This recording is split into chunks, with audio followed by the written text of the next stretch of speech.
Hi, this is Chris. Today I'm going to give you 6 tips to help make your rehearsals great. Tip number 1, be clear about when you expect people to be there. Let's say you tell people that rehearsal starts at 7.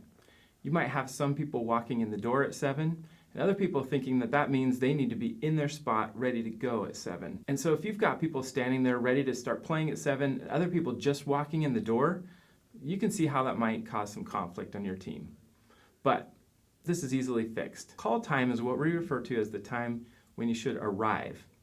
This is useful for occasions when you can't maybe get into a building until a certain time, or you need people there to help set up the main sound system, and you need everybody there at the same time. Downbeat time is what we refer to as the time when you should be set up with your gear, you need to be in your spot, tuned up, warmed up, everything you need to do in order to start playing that first note.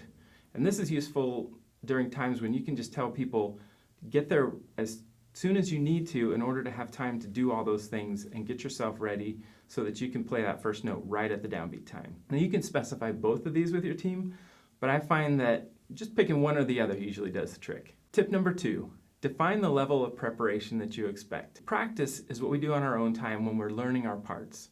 Rehearsal is when we pull all those parts together as a band. So people should not be practicing and learning their individual parts during band rehearsal time. So be clear about how well you expect people to be prepared. You can help them out by providing them with music and charts ahead of time, tell them which arrangement you want them to learn, and how faithful to the original you want them to be. Tip number 3, rehearse band signals. As a worship leader, you can use signals or commands to let the band know what you want them to do. For example, you can repeat a section of a song, you can bring the dynamics up or down, or anything else you want to use signals to communicate. These can be nonverbal signals such as raising or lowering a hand, raising the headstock of a guitar, stomping your foot, or they can be verbal signals such as singing the first few words of a chorus if that's where you want to go next before it actually happens. Many of us have been there when a worship leader has given a signal and part of the band does one thing, part of the band does something else, and part of the band just doesn't do anything at all because they didn't realize that was a signal that was coming. So plan out your signals, go over them with the band during rehearsal, and practice them together. Tip number 4, don't allow noodling. Remember, rehearsal is when we play with other people. And I know we may have a fun instrument in our hand and it's tempting to start jamming on that as soon as the song stops, but don't do it. It interrupts rehearsal.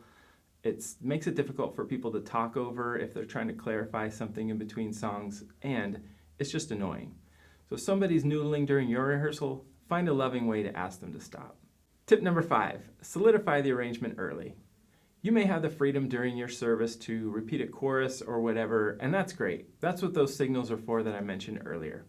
What I'm referring to is deciding on how you're going to start and end each song, what chord structure you might follow, maybe transitions in between songs, that kind of stuff that you need to talk about ahead of time. Plan that out, figure out what you're going to do early, and then rehearse it that way.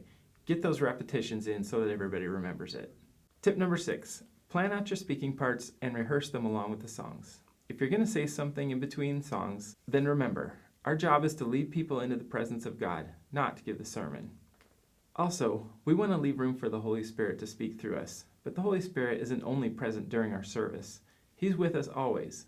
In John 14:16, Jesus says, "And I will ask the Father to give you another advocate, who will help you and be with you always." So remember, be clear about when you want people to be there, define the level of preparation you expect, go over any band signals that you want to do, don't allow noodling, solidify your arrangement early and stick to it, and plan out your speaking parts and rehearse them along with the set.